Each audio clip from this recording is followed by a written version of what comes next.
Kërkesa për barazi është kërkesë jo legjitime, është kërkesë e padrejtë. Për shkak se barazimi i dy gjërave të ndryshme ka lënë në padrejtësi, për shkak se drejtësia është shumë më e lartë, është shumë më kuptim plotë, është shumë më e madhe se sa thjesht barazia. Për shkak se me barazu një femër dhe një mashkull për ka aspekti fizik në punë fizike është padrejtësi.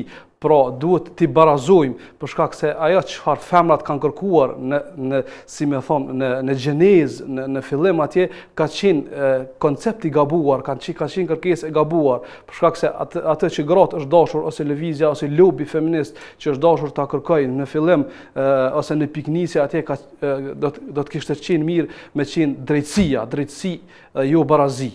Barazia është një pjesë, një segment i drejtësisë, mirë po drejtësia e te i kalon këtë pjesën e barazisë.